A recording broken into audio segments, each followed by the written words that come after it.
네, 오늘 오후 우리가 함께 살펴볼 본문 말씀은 마가복음 5장의 말씀입니다. 마가복음 5장 35절에서 43절까지의 말씀. 마가복음 5장 35절에서 43절까지 말씀. 제가 가진 성경으로 61페이지에 있습니다. 우리 한 절씩 교독하시겠습니다. 아직 예수께서 말씀하실 때 회당장의 집에서 사람들이 와서 회당장에게 이르되 당신의 딸이 죽었나이다. 어찌하여 선생을 더 괴롭게 하나이까?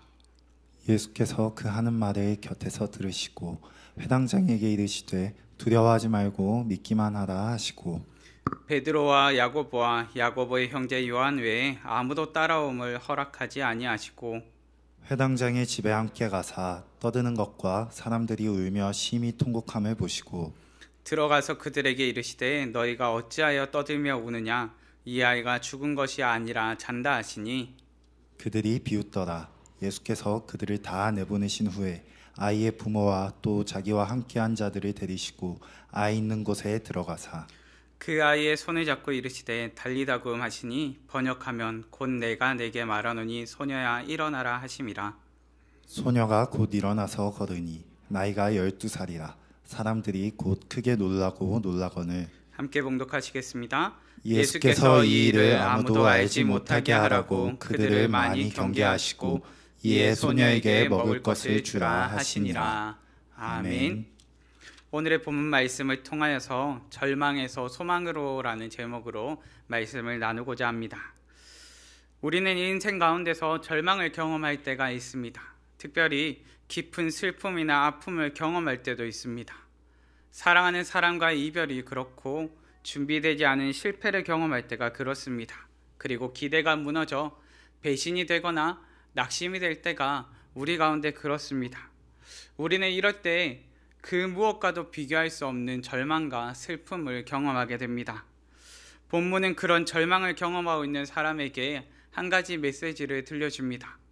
두려워하지 말고 믿기만 하라. 믿음의 성도님들, 두려워하지 말고 믿기만 하라 라고 말하는 것은 참 단순하지만 너무나 어려운 말이기도 합니다. 왜냐하면 두려움은 우리의 일상이고 걱정과 염려는 우리의 습관이기 때문에 그렇습니다. 우리에게는 걱정과 염려가 친구와도 같습니다. 우리는 혼자 있는 시간에 혼잣말을 하면서도 무엇을 합니까? 걱정과 염려를 합니다. 우리는 혼자만의 시간에도 걱정과 염려를 친구 삼아서 아이고 어쩌지, 그랬어야 하는데 시간이 너무 없네와 같은 말들을 하면서 걱정과 푸념을 늘어놓기도 합니다. 우리는 두려움이 일상이요. 죄송합니다. 걱정과 염려가 습관이 된 삶을 살고 있기 때문에 그렇습니다. 물론 우리에게도 좋은 두려움도 있습니다. 우리는 이 좋은 두려움을 일컬어서 경외라고 말을 합니다. 하나님을 경외함만이 가득하다면 어쩌면 우리의 삶의 모습은 지금의 모습과는 조금 다를지도 모르겠습니다. 우리가 이 좋은 두려움을 가지고 하나님을 경외하면서 이 땅을 살고 있다면 우리는 분명히 지금과는 다른 삶의 모습을 가지게 될 것입니다. 긍정적인 삶을 살아가는 사람들도 입술에 붙어있는 말이 있습니다. 무엇이 붙어있죠? 어떻게든 되겠지라는 말이 입술에 붙어 있습니다. 어떻게든 해낼 수 있을 것이라는 기대를 가지고 긍정적인 사고에서 나온 말이기도 하지만 불확실한 앞으로에 대한 막연한 기대를 품고 한 말이기도 합니다. 믿음의 성도님들, 하나님께서 우리에게 주시는 믿음이 어떻게든 되겠지라는 불확실한 믿음으로 우리에게 심어주시는 것이 아닙니다. 긍정적인 힘을 생각하고 긍정적인 표현으로서 우리 가운데 두려워하지 말라고 말씀하시는 것도 아닙니다. 우리를 더 괴롭게 하려고 헛된 희망을 심어주시고자 두려워하지 말라고 말씀하시는 것도 아닙니다. 앞서 본문에서 예수님께서는 12해 동안 혈루증을 앓던 여인을 고쳐주십니다. 고쳐주시면서 이렇게 말씀하시죠. 딸아, 내 믿음이 너를 구원하였으니 평안히 가라. 아멘. 우리의 인생 가운데 우리 예수님께서 평안을 회복시키시는 분이심을 본문 가운데 나타내 보여주십니다. 실제적인 기적이요 또한 실제적인 믿음입니다.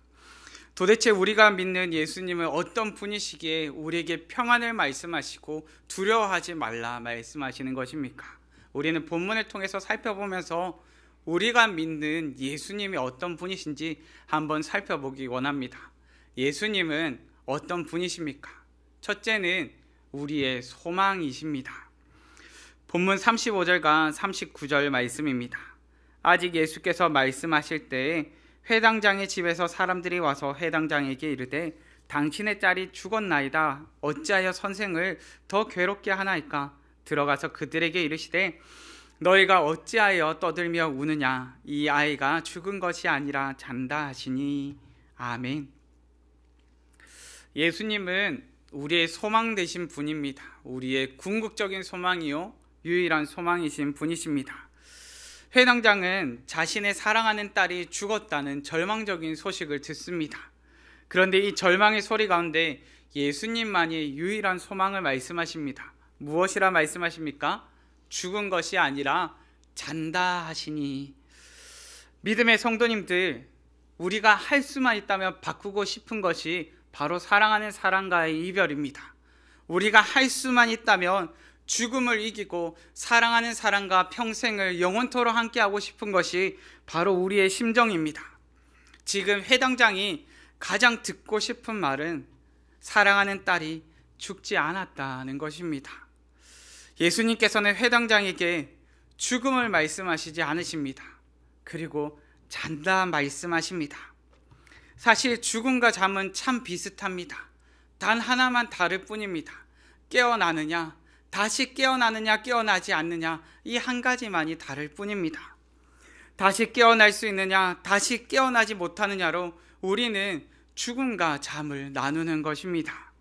우리에게는 다시 깨어나지 못하는 죽음을 변화시킬 힘도 능력도 없습니다. 죽음을 소망이라 말할 수도 없습니다. 그런데 우리 예수님은 다르십니다. 예수님은 우리의 죽음을 소망의 길로 변화시켜 주셨습니다.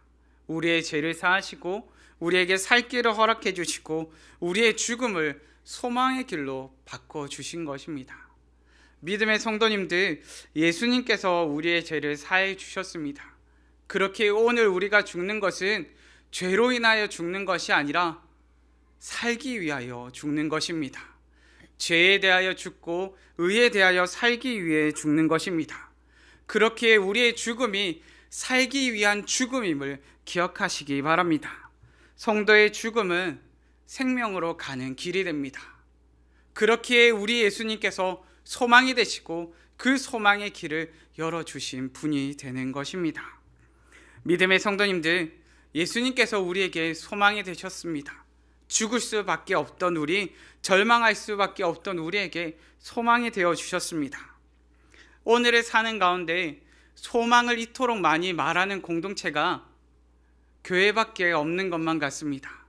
그런데 제가 한 기사를 살펴보다가 소망이라는 단어, 그리고 꿈, 희망이나 미래, 용기나 승리와 같은 표현들을 교회에서만 자주 사용하는 것이 아니라 자주 사용하는 한 영역이 있다는 것을 알게 되었습니다.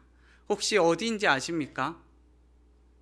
바로 만화영화 주제가입니다.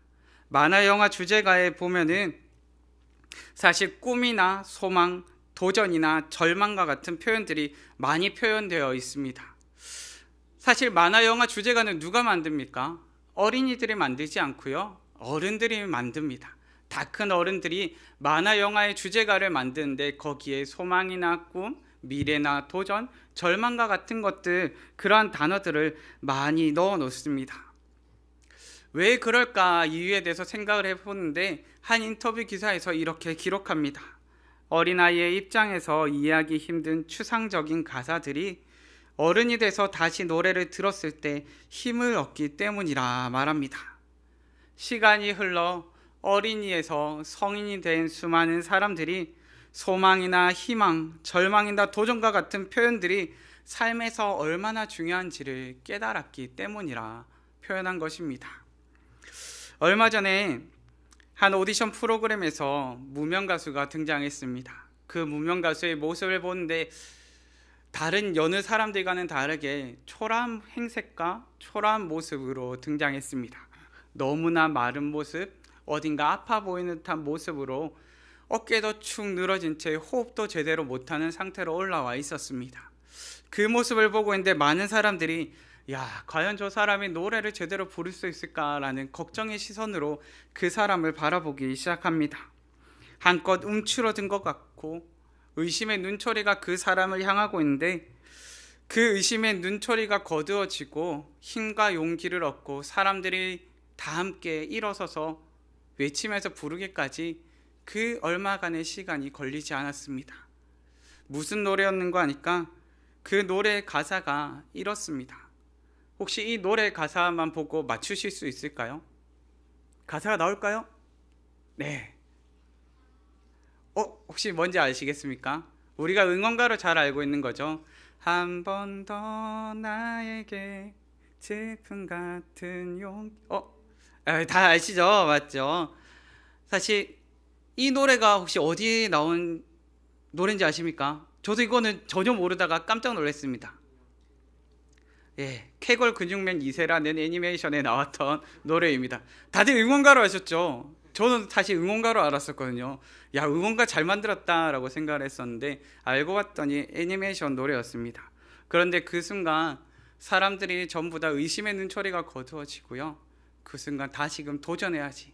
그래, 우리의 인생은 용기 가운데 도전하는 거야 라는 꿈을 품게 되었습니다. 믿음의 성도님들, 우리의 인생에도 절망이 찾아올 수 있습니다. 그런데 절망 가운데 굴하지 않고 우리의 소망 되신 예수님을 붙들고 달려가시는 성도님들 되시기를 간절히 바랍니다. 예수님은 어떤 분이십니까? 둘째는 우리에게 허락된 기적입니다. 본문 41절과 42절 말씀입니다. 그 아이의 손을 잡고 이르시되 달리다굼 하시니 번역하면 곧 내가 내게 말하노니 소녀야 일어나라 하심이라. 소녀가 곧 일어나서 걸으니 나이가 12살이라. 사람들이 곧 크게 놀라고 놀라거늘. 아멘. 우리 주 예수님은 우리에게 허락된 기적입니다. 우리의 인생의 로또가 기적이 아니라요, 우리 주 예수님이 우리에게 허락된 기적임을 믿으시기 바랍니다.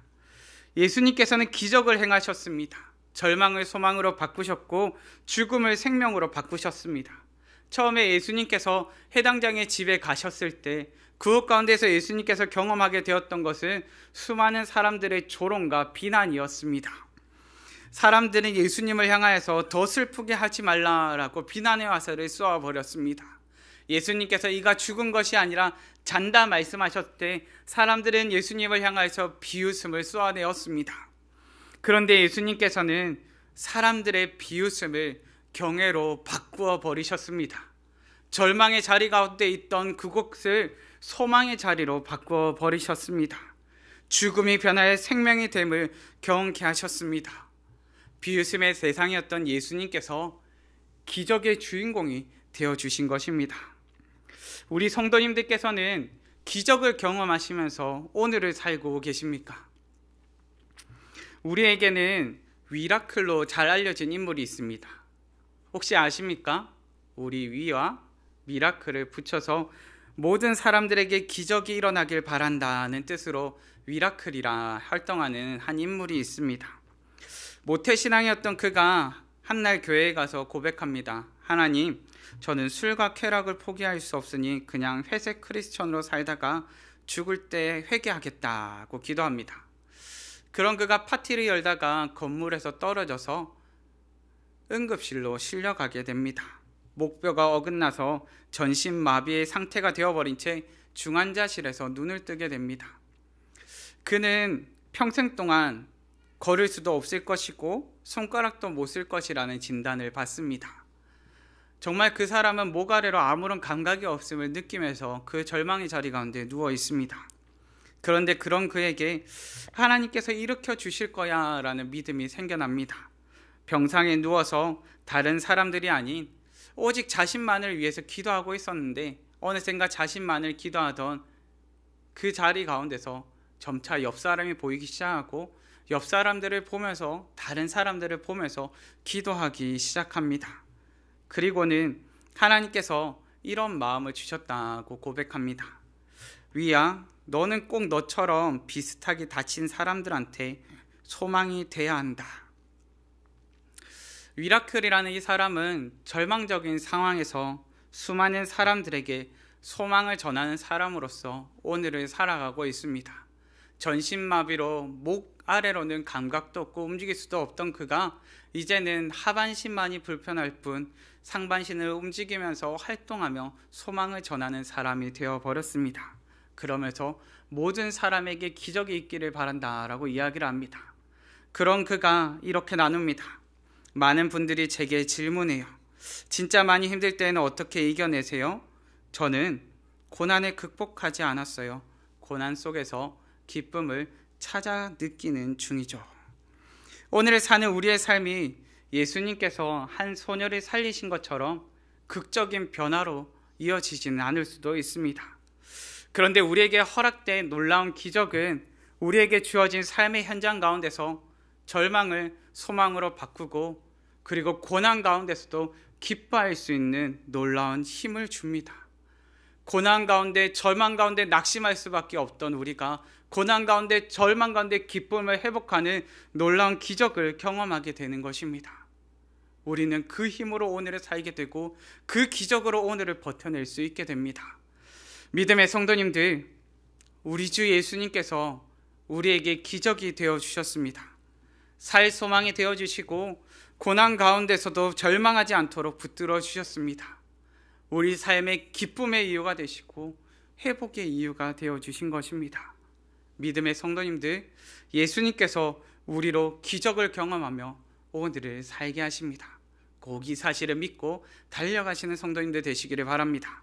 그렇게 셋째는 두려워하지 말고 믿기만 하라입니다. 본문 36절 말씀입니다.